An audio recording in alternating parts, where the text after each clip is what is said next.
हैं कि अमेठी गांधी खानदान का गढ़ है, वो अपने ओर से एक कैंडिडेट देने में इतना समय क्यों लगा रहे हैं? तो उनका लैक ऑफ कॉन्फिडेंस ही आपको बताता है कि अमेठी अब कांग्रेस बैस्टियन नहीं रही है।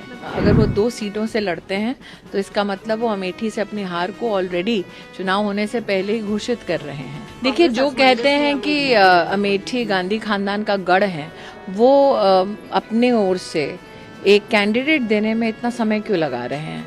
तो उनका लैक ऑफ कॉन्फिडेंस ही आपको बताता है कि अमेठी अब कांग्रेस बैस्टियन नहीं रही है। अगर वो 2 सीटों से लड़ते हैं तो इसका मतलब वो अमेठी से अपनी हार को ऑलरेडी चुनाव होने से पहले ही घोषित कर रहे हैं। मैंने तो ये कहा था कि अगर वाकई में उनके नेता में दम है तो बिना मायावती जी, अखिलेश जी के सहारे के अकेले सिर्फ अमेठी से चुनाव लड़कर क्यों नहीं दिखाते? दूध का दूध, पानी का पानी वही हो जाएगा। मैम, एक तरफ तो विकसित भारत की बात हो रही है, दूसरी तरफ हम देखते हैं कि इसी देश में संदेश खाली जैसी घटनाएं हो रही है और एक आरोपी को बचाने की कोशिश की जा रही है।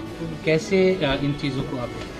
मैं इतना कहूंगी कि नारी संरक्षण, नारी उत्थान और नारी के नेतृत्व में राष्ट्र का विकास नरेंद्र मोदी जी का ध्येय है। मैं आभारी हूं कि उन्होंने बंगाल में कल विकास को नए स्वरूप में परिभाषित किया और उनकी उस तेज़ गति के यात्रा में बंगाल के नौजवान भी जुड़े, युवा पीढ़ी भी जुड़ी। उन्होंने विशेष समय बंगाल की मातृशक्ति के लिए दिया। एक तरफ नरेंद्र मोदी मातृशक्ति के बलबूते पर राष्ट्र के विकास की बात करते हैं, दूसरी ओर ये अपने आप में बहुत ही शर्मनाक विषय है कि बंगाल के मुख्यमंत्री के संरक्षण में लोग महिलाओं को उनकी उम्र, उनके धर्म के आधार पर चिन्हित करके शोषण करते हैं।